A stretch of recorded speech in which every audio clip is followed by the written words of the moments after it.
एकनाथी भागवत अध्याय 23वा श्लोक क्रमांक आपला 52 सुरू आहे आणि 52व्या श्लोकामधील ओवी क्रमांक 791 पासून आपल्याला सुरुवात करायचं आहे. 791 आपल्याकडे वेळ कमी आहे. एकनाथ महाराज आपल्याला काय सांगतात या एकनाथी भागवतातून, किंवा 11वा स्कंद आहे.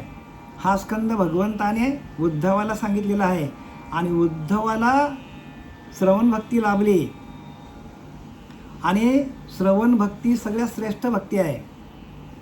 म्हणून दिले की नाही, जया नाही श्रवण स्वार्थ तेथे कैसा ओ परमार्थ, मागे केले तितुके व्यर्थ श्रवणे विना.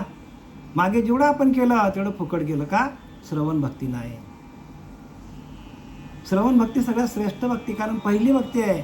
श्रवण भक्तीचा आरंभ, श्रवण भजनाचा आरंभ. श्रवणाने काय होतो? भक्तीला सुरुवात होतो. कारण आपल्यालाच भगवंतानी मनुष्यालाच फक्त ऐकण्याचं सामर्थ्य दिलेलं आहे, बोलण्याचं सामर्थ्य दिलेलं आहे. बाकी इतर योनीच्या ठाई विचारच नाही हो. थुंकानी जे का मूत देही उपजय देहाचे अपत्य, ते देहीचे देहावरी लोळत कोपे तेथ कोण कोणा. बघा, संतांकडे एवढी स्थिती आहे.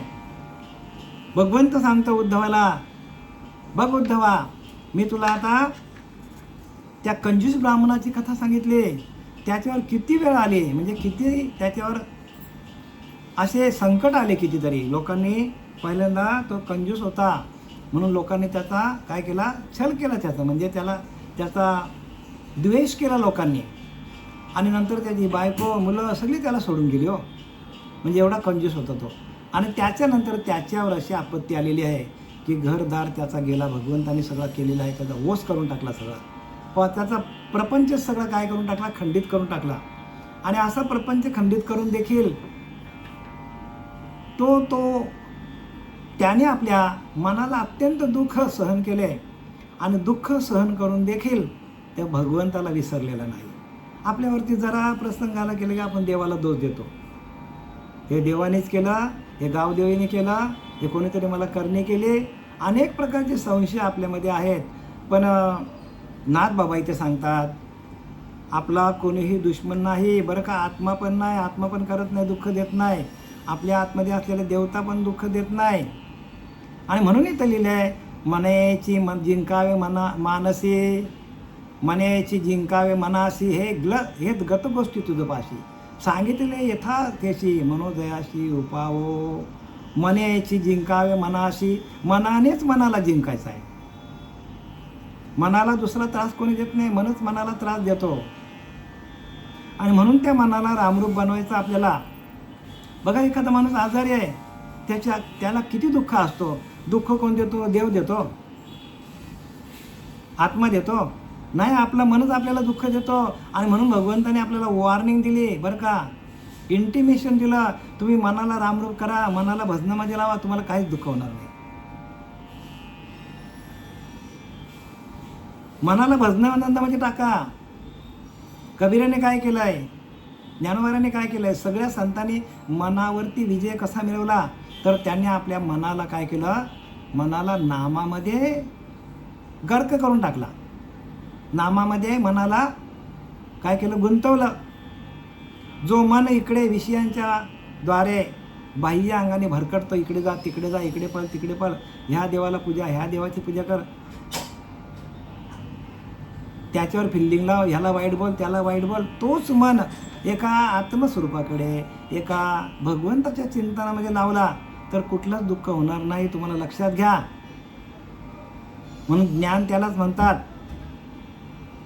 ज्ञान कशाला म्हणतात? पहावे आपणाशी आपण या नाव ज्ञान. आपण आपल्याला बघतच नाही, आपण कोण आहोत? आपणच परब्रह्म आहोत. लांब जायची गरज नाही. प्रत्येक जीव हा ईश्वराचा अंश आहे आणि तो ईश्वराचा अंश म्हणजे ईश्वरच हो. गंगेतला एक चमचा पाणी काय, आणि बादलीभर पाणी काय, आणि हंडाभर पाणी काय, आणि टाकीभर पाणी काय? गंगेचंच आहे, लक्षात घ्या. तसं आपण छोटा अंश का असो ना, पण आपण भगवंताचेच अंश आहोत आणि आपण त्याला विसरलोय. म्हणून आपल्याला हानी झाली. आणि तो मन काय? भरकटतो आणि मन तो जर भजनामध्ये जर तो एकाग्रचित्त झाला तर जाणीव जेथे न निघे, विचार मागुता पावली निघे, तर्को ऐनी निघे अंगी जायाच्या. अर्जुना तया नामज्ञान येर प्रपंच हे विज्ञान, तेथे सत्यबुद्धी हे ज्ञानदान. आता अज्ञान अवघे हरपे, विज्ञान निशेष करपे आणि ज्ञान ते स्वरूपी होऊन जाईजे. बघा, आपल्या आत्मस्वरूपाशी एकरूप होणं याला ज्ञान म्हणतात. हे ज्ञानोबाराने लिहिले आहे 4थ्या अध्यायामध्ये. आणि आपण चाललोय कुठे? आपल्या आत्मस्वरूप हाच आपला देव आहे आणि त्याच्याशी एकरूप होऊन त्याचं अखंड भजन करणं याला ज्ञान म्हणतात. लक्षात घ्या. आसनी शयनी भोजनी विसर नाही माझ्या नामी, तया नाम आत्मज्ञानी बोलीजे पार्था. आत्मज्ञान त्याला म्हणतात की ज्याला उठताना बसताना झोपताना खाताना पिताना त्या भगवंताचा विसरच पडत नाही, त्या नामाचा विसरच पडत नाही. त्या नाभीच्या ठिकाणी, त्या हृदयाच्या ठिकाणी, त्या भ्रुकुटीच्या ठिकाणी आपलं सातत्याने लक्ष पाहिजे. आता ताई बोलले की नाही, तरी अवधान एकलेची दिजे, मग सर्व सुखाशी पात्र होईजे. सर्व लक्ष तुम्हाला कुठे द्यायला सांगितलं आहे? आपले जे चक्र आहेत त्या चक्रांना प्रकाशित करा, नाही तर आपण चक्रावून जाऊ, नाही तर आपण 84 चक्रामध्ये अडकणार. आणि ती चक्र जर आपले प्रकाशित झाले तर आपल्याला भगवंताचं भजन अखंड आपल्याला करावं लागत नाही बरं का. भगवंतच आपलं भजन करतो. ओठन आले, कंठन आले, जिव्हा नरटे राम, हमारा राम जप करे, हम बैठे आराम, कबीरदास म्हणतो. आपल्याला भजन करायची गरज नाही, देवच आपलं भजन करून घेतो. 9व्या अध्यायामध्ये तुम्हाला बरंच सांगितलं. मनेची जिंकावे मनाशी, मनानेच मनाला जिंकता येतो. हे गत श्लोकी तुझं अशी सांगितली यथार्थशी, मनोजयाशी उपाय. मनावरती विजय मिळवण्यासाठी तुम्हाला उपाय सांगितला. मनावरती विजय मिळवता यायला पाहिजे. कशावर विजय मिळवायचा? मनावरती. मूत आणि जे का, थुंक आणि जे का मूत, देही उपजे देहाचे अपत्य, ते देहीचे देहावरी लोळत, कोपे कोण तया. आपलीच थुंकी, आपलंच मूत्र आपल्या अंगावर पडलं, आपल्याला राग येतो का? नाही येत ना, कारण ते आपल्या देहापासूनच निर्माण झालेले आहेत. मग आता कोणावर तिरस्कार करा? आपलीच थुंकी आपल्या अंगावर पडली, आपलीच जीभ आपल्या दाताने चावली, कोणावर रागवणार? म्हणजे संत केवढे सहनशील होते, त्या सहनशीलतेला काही मर्यादा नाही हो. आणि त्या आपल्याला हे नाथ बाबा ह्या भागवतातून सांगतात. त्या कृपण ब्राह्मणाला समोर ठेवून आपल्याला उपदेश करतात की तुम्ही काय करा, तुम्ही तुमच्या मनोजय करा, तुमच्या मनावर विजय मिळवा, मनालाच काबूत ठेवा, मनाला रामरूप करा, मनाला भजनात रमवा, मनाला नामस्मरण करायला सुरुवात करा. का तो मन काय होतो? रामरूप होतो. मन हे राम झाले, प्रवृत्ती ग्रासूनी निवृत्ती पदाशी आले. प्रवृत्ती निघून जाईल आणि तुम्ही निवृत्त व्हाल. या प्रपंचाच्या दुःखातून, प्रपंचाच्या रहाट गाड्यातून आपल्याला बाहेर निघायचं असेल तर आपण भगवंताचं भजन करायला पाहिजे. भजनामध्ये सगळं आहे बरं का. सगळ्यावरती एकच उपाय आहे, भजन. स्वमुखे परमुखा चुंबन दिजे, तेथा अग्नीने अग्नीशी चुंबिजे, तेने सुखे कोण खुंजे, आत्मत्वी दुजे असे ना. आता सांगतात की स्वमुखे परमुखा चुंबन दिजे, म्हणजे आपल्या मुखाने आपण एखाद्याचं चुंबन घेतलं तर अग्नीने अग्नीचे चुंबन घेतले. म्हणजे अग्नी म्हणजे मुखाची देवता अग्नी आहे. अग्नीने अग्नीला चुंबन घेतलं. एवढं बघा, एवढं खाली आलेत. म्हणजे त्यांच्याकडे विषयच नव्हते ना महाराज. त्या संतांकडे कोणत्याच प्रकारचे विषय नव्हते. म्हणून लिहिले की नाही, विषय जनित जे सुख तेथेच आहे परम दुःख. पूर्वी सुख अंती दुःख नेमस्त आहे. पूर्वी आपण विषयांमध्ये सुख भोगला तर अंतकाली आपल्याला दुःख भोगावं लागेल. त्यांच्याकडे कोणतेच विषय नव्हते. म्हणून सरळ लिहिले नाथबाबा काय म्हणतात, स्वमुखे परमुखा चुंबन दिजे. आपल्या स्वतःच्या मुखाने दुसऱ्याच्या मुखाचा चुंबन घेतला, ते तर अग्नीने अग्नीशी चुंबेजे. म्हणजे मुखाची देवता अग्नी आहे. अग्नीत गेली अग्नीला स्पर्श केला, काय होईल का? पाण्याने एका बादलीतला पाणी आहे दुसऱ्या बादलीत आपण ओतला, म्हणजे एका बादलीतलं पाणी दुसऱ्या बादलीच्या पाण्यामध्ये आपण टाकलं, काय होईल? आहे का दुःख? आहे का कोणाला दुःख नाही आहे. मग त्या पाण्याला, ह्या पाण्याला पण नाही, त्या पाण्याला पण नाही, ह्या मुखाला पण नाही ना त्या मुखाला पण नाही. एका मुखाने दुसऱ्या मुखाचा चुंबन घेतला. अग्नीने आपण काय विचार करतो? आपण विषयांमध्ये अडकलेली माणसं आहोत म्हणून आपल्याला तसं वाटतं चुंबन. पण नाथबाबांना हे सांगायचं नाही. नाथबाबांना काय सांगायचं की मुखाची देवता अग्नी आहे. देवता देवतांना त्रास देत नाही सांगितलं आहे. कुठलीच देवता देवतांना त्रास देत नाही. हाताची देवता काय सांगितले? हाताची देवता इथे आहे बघा. हाताची देवता काय सांगितली? आणि त्या एका हाताने दुसऱ्या हाताला आपण मारलं तर दुःख कोणाला होईल? नाही होत ना दुःख. इंद्र ही हाताची देवता आहे. म्हणजे ते कोणत्या थराला त्यांचं सुख आणि त्यांचं समाधान, त्यांचं ज्ञान किती उच्च कोटीचं ज्ञान आहे संतांचं. स्वमुखे परमुखा चुंबन दिजे, तेथे अग्नीने अग्निशी चुंबिजे, तेने सुखे कोण पुंजे आत्मत्वी दुजे असे ना. आता सुख कोणाला होणार आहे? कारण आत्म्यानेच आत्म्याचा चुंबन घेतला. आत्म्याच्या ठिकाणी दुसरा काही नाही, एक आत्माच आहे. आणि या सगळ्या देवता जाऊन कुठे भेटतात? आत्म्यामध्ये भेटतात. नाथबाबा सांगतात सगळ्या देवता शेवटीला एका आत्मतत्वामध्ये विलीन होतात. आपले पंचमहाभूते आहेत ती पण काय करतात? आत्म्यामध्ये, सगळं आत्म्यामध्ये विलीन होतात. मग आपण त्या आत्म्याचंच भजन केलं तर, आत्म्याशी एकरूप झालं तर, आपण आत्मतत्वामध्ये विलीन झालो तर आपल्याला काही दुःख आहे का? अजिबात दुःख नाही. मग आपल्याला दुःख काय होतं? तर आपलं भजन बंद पडलं म्हणून आपलं दुःख होतं. आणि ते मूळ भजन ओरिजिनल पाहिजे बरं का. असं रामकृष्ण हरी वगैरे वगैरे जे काय कोणी ठेवले ते भजन नाही पाहिजे. जे महाविष्णूने हंसाचं रूप घेऊन ब्रह्माला सांगितलं आणि त्या ब्रह्माने सृष्टीची निर्मिती केली आणि तिथून जे पुढे चालत आलं तेच पाहिजे आपल्याकडं. तेच भजन, तेच नाम आपल्याकडे पाहिजे. परंपरा आहे.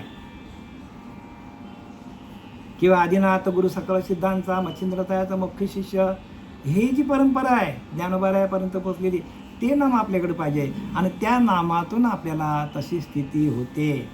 बाकी मंत्र आहेत, त्या मंत्रातून नाही होणार. मंत्र तंत्र उपदेश ते आयुष्य गुरु आहेत घरोघरी ऐते, पण शिष्यास मेलवी सद्वस्तू ते त्याशी श्रीकृष्ण सद्गुरू मानी. बघा, शिष्याला जीवाशिवाचं ऐक्य करून देतात.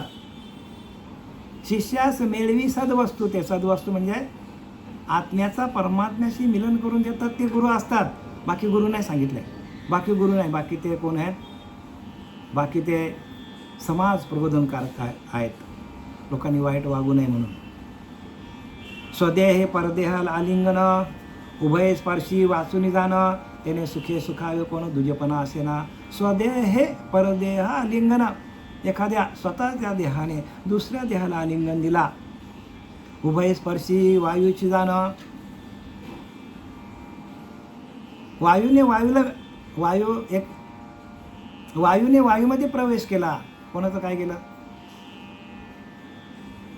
इकडनं येणारा वारा, पश्चिमेकडून येणारा वारा आणि दक्षिणेकडून येणारा वारा एक झालं. काय झालं? कोणाचं काय केलं? म्हणजे एवढी त्या अंतरीच्या अंतकरणाची स्थिती आहे त्यांची नामाच्या माध्यमातून. मग सगळीकडे परब्रह्म आहे हो. आणि त्या संतांकडे बघा, ह्या कृपण ब्राह्मणाची अशी परिस्थिती झाली, अशी अवस्था झाली की त्याला सगळीकडे परमात्मा दिसायला लागला. कारण अत्यंत दुःख भोगिले जेणे तयासीच परमार्थ भाने, संसार दुःखाचे गुन्हे परमार्थ वाढे. हो, संसारात दुःख झालं माणसाला, अत्यंत दुःख झाला तरच त्या परमार्थाची प्राप्ती होतो. अत्यंत दुःख झाला तरच त्या परमार्थाची प्राप्ती होते. ज्याला दुःख झालं नाही तो परमार्थ जाऊ द्या, तो पूजन पण करणार नाही, तो पूजा पण करणार नाही, तो मंदिरात पण जाणार नाही. का? दुःखच नाही त्याला.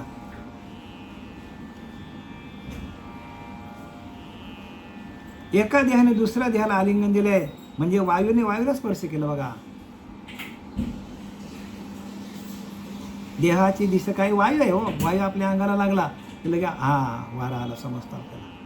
मग वायूला काय केला? स्पर्श केला. त्यामुळं कोण कोणाला सुखी करणार? बघा, कोणाला सुख झालं, कोणाला सुख नाही. तेथे द्वैत नसते. बघा, तिथे द्वैत नाही. एक देवता दुसऱ्या देवतामध्ये प्रवेश केले. एक देवता दुसऱ्या देवतेमध्ये, म्हणजे एका देवतेने दुसऱ्या देवतेला आलिंगन दिला. एका वायूने दुसऱ्या बाजूने येणाऱ्या वायूला आलिंगन दिला. आता तिथं काय होणार आहे? दुजीपणा राहणार नाही हो. म्हणजे सगळीकडे तोच परमात्मा भरलेला आहे. आणि सर्व परमात्मा, पंचभूतांना चालवणारा परमात्मा सगळा एकच आहे. पृथ्वी आप तेज वायू आकाश या सभायंतरी जगदीश. सगळीकडे जगदीश भरलेला आहे. जगामध्ये जगदीश विवेक ओळखावा. आता विवेक आहे बघा, जे सांगतात ना, विवेकाचे बोलणं आहे. म्हणून विवेक विहीन जे ज्ञान, ते ज्ञानच नाही हो. विवेकहीन जे जन, ते जाणावे पशुस. म्हणून आपल्याकडे विवेक निर्माण व्हायला पाहिजे. आणि तो विवेक आपल्याला कशातून होतो? तर आपल्याला चिंतनातून होतो. आणि तेच चिंतन आपल्याला भगवंताच्या ज्ञानापर्यंत पोहोचवतो. या परी देवतागण नव्हे सुखदुःखाची कारण. आता देवता म्हणतो सुखदुःखाला कारणीभूत नाही. कुठलाच दैवत आपल्या सुखदुःखाला कारणीभूत नाही. आत्म्याचे ठाई दैवत जाणं हरपती पूर्ण अभेदत्वे. आत्म्याच्या ठिकाणी हे सगळे दैवत जे आहेत, हे सगळे आत्म्याच्या ठिकाणी जाऊन काय होतात? अभेदत्व म्हणजे एकरूप होतात. आत्म्यामध्ये विलीन होतात सगळे. पृथ्वी आप तेज वायू आकाश या सभायंतरी जगदीश. पंचभूतांचा आहे नाश आत्मा अविनाशी. बघा, आत्मा अविनाशी आहे. आणि त्या आत्म्याला जाऊन काय करतात? या सगळ्या देवता अंतकाली त्या आत्म्याच्या सान्निध्यामध्ये जाऊन काय होतात? त्याच्यामध्ये विलीन होतात. आणि आपल्याला पण आपला देह त्या आत्म्यामध्ये विलीन करता यायला पाहिजे. पण तो करण्यासाठी आपल्याकडे भजन पाहिजे. आणि तेही ओरिजिनल पाहिजे बरं का. जे आधी अनादी काळाचं नाम आहे ते पाहिजे आपल्याकडं. आधी अनादी काळाचं. आणि त्या आधी अनादी काळाचं नाम कसं तत्वरूपाने आहे. आणि ते तत्व रोमरोमामध्ये आपल्या आलं तर आपल्याला त्याची आनंद स्वरूप अवस्था होतो. ज्ञान होतो. आपापत ज्ञान होतं. तुम्हाला कुठे जायची गरज नाही. भगवंत तुमच्या आतमध्ये एकदा प्रगट झाला तर परत माणूस विषयांच्या मागे जात नाही. आत्मसुखाची या गोडिया विटे जो का सकळ विषया. आत्मसुख मिळाला की सगळ्या विषयांचा विट येतो माणसाला. आत्म्याकडे सुख आहे. आता ताई बोलले की नाही, आत्मसुख सगळीकडे नाही आहे. आत्मसुख फक्त आत्म्याच्याच ठिकाणी आहे. पण आपण आत्म्याशी एकरूप होत नाही. आत्मसुखाची या गोडिया विटे जो का सकळ विषया. जयाच्या ठाई इंद्रिया माणूस नाही. बघा, जो मनाची चाडणं सांगे प्रकृतीचे केले ने घे. श्रद्धेचे नि समोगे सुखिया झाला. तयाची त्याची दिवसात जे ज्ञान पावे निश्चित जयामध्ये अचुंबित शांती असे. बघा, शांती आहे तिथे, समाधान तिथे आहे. ते ज्ञान हृदय प्रतिष्ठे कुठं प्रगट होतो? हृदयामध्ये प्रगट होतो. ते ज्ञान हृदय प्रतिष्ठे. मग शांतीचा अंकुर फुटे. शांती तुमच्यामध्ये निर्माण होते. मग विस्तार. मग शांतीचा अंकुर फुटे. ते ज्ञान हृदय प्रतिष्ठे. मग शांतीचा अंकुर फुटे. मग विस्तार बहुप्रगटे आत्मबोधाचा. आत्म्यामध्ये आपल्याला बोध निर्माण होतो की आपणच परब्रह्म आहोत असा बोध निर्माण होतो. आणि त्या बोधातून आपल्याला शांती मिळते. मी तुम्हाला दोन्ही बाजून सांगतो बरं का. एक, ह्या देवता आपल्याला सुख देत नाही. पण शेवटचा मार्ग पण सांगतो की तुम्ही काय करा? नामाशी एकरूप व्हा.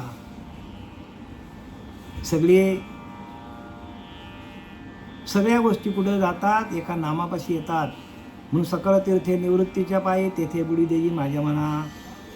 आता मी नकाळी भ्रांतीच्या बनवणं वृत्तीशी मार्जन केले असे. एक कारण झाला तरंग बुडाला तैसा देह झाला एकरूप. बघा, एकरूप. एका आत्म्याशी आपला देह एकरूप व्हायला पाहिजे. देवी देहो पीडिता निस्सेक देहाभिमान्या होईल दुःख. हे मानिते त्या अतिमूर्ख देही देख घडेना. देवतांनी देहाला पीडा केली तर जो देह आहे त्या आत्म्याला दुःख होईल. देवताने देहाला जर काय केलं, पीडा केली तर त्या देहाला दुःख होतो.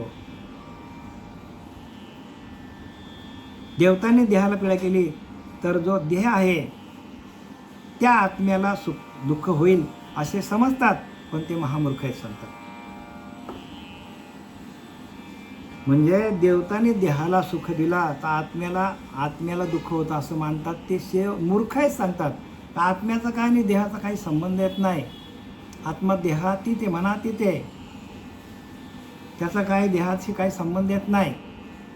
पण संबंध कधी येतो आत्म्याचा, जर आपण अखंड भजन केलं, आपण त्याला देवाला बोलवलं आतमध्ये, आपण त्याचं अखंड चिंतन केलं तर देव येऊन आपल्या आतमध्ये बसतो. आपण देवाला बोलवतच नाही हो. देव न लगे लिहिलं की नाही. साठवणाचे रुजले जागे, ज्या ठिकाणी देवाला साठवायचं आहे हृदयामध्ये, तिथं आपण सगळा प्रपंच भरून ठेवलेला आहे, सगळा संसार भरून ठेवलेला आहे, सगळी मुलं बालं घोरं गुरं ढोरं सगळे भरून ठेवले आहेत लोकांनी. पण देवाला ठेवायला जागा नाही. आणि म्हणून त्याने सांगितले की मनच सगळं करतो, पण मनाला रामरूप करा, मनाला भजनाला लावा.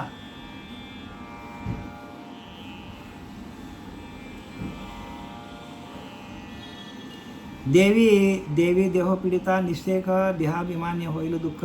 हे मानिते ते अतिमूर्ख. बघा, देहाचा अभिमान आहे त्यांना.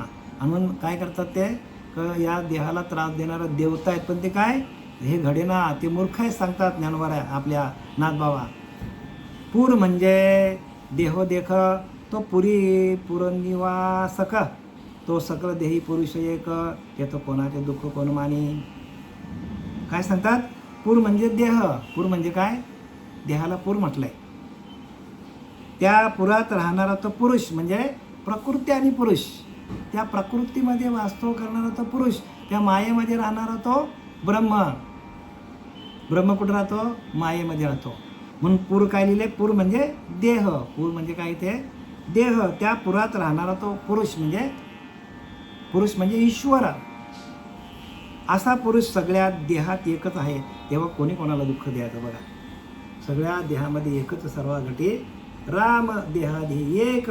मग कोण कोणाला त्रास देतो का, नाही, कोणी कोणाला त्रास देत नाही. मग त्रास देणारा कोण आहे, तो मनच आहे. आणि त्या मनावर रामबाण औषध काय आहे, तर मन हे राम झाले, मन हे राम झाले. मनाला रामरूप करा. मनाला तुम्ही रामरूप केलं, मनाला एकाग्रचित्त केलं, मनाला भजनामध्ये लावल्यानंतर प्रत्येक माणसाला कुठलाच दुःख होत नाही. म्हणून मन एव मनुष्यानाम कारणबंध मोक्षाय, बंधाई विषयासंगे मुक्ताय निर्विषय स्मृतम. मन एव मनुष्यानाम, मनच माणसाला कारणीभूत आहे सुख द्यायला आणि दुःख द्यायला. बंधनात टाकायला मनच, आणि बंधनापासून उकळलेल्या गाठी देता आली मिठी सावकाश. तुका म्हणे देह भरिला विठ्ठले, काम क्रोध घर इथे केले. कधी जर त्या मनाने भगवंताचं भजन केलं तर तुकाराम महाराज सांगतात, तुका म्हणे देह भरिला विठ्ठले, विठ्ठल विठ्ठल विठ्ठल विठ्ठल विठ्ठल विठ्ठल विठ्ठल अखंड विचिंतन विठोबाचं केलं तर मनाला इकडे तिकडे भरकटाला जागाच नाही हो. तुका म्हणे देह भरला विठ्ठले, काम क्रोध घर इथे केले. सगळे विषय बाजूला पडतात. कारण एका नामापाशी, तुका म्हणे नामापाशी चारी मुक्ती. नामाजवळच चारी मुक्ती आहेत, सलोकता, समीपता, स्वरूपता, साह्यता. तुका म्हणे नामापाशी चारी मुक्ती. आयशे वेदशास्त्री बोलत. वेदांनी पण सांगितलं आहे की नामाजवळ चार मुक्ती आहेत. मग आपल्याकडे नाम नसेल तर आपलं कसं होईल मला सांगा. आणि म्हणून नामाशी विमुक्त नर पापिया, ज्याच्याकडे नाम नाही त्याच्याकडे पापच आहेत असं सांगतात. जेवी संभ्रमे आवेश वेगी, जेवी संभ्रमे आवेश वेगी, निजकर हाणता निजांगे, तेथील व्यथेचा भागी, कोपावया लागी आप आपण्या. बघा काय सांगतात, आपला हात जर आपल्याच अंगावर मारला तर दुःख दुःखाचे भागीदार आपणच आहोत, नाही का? बरोबर ना?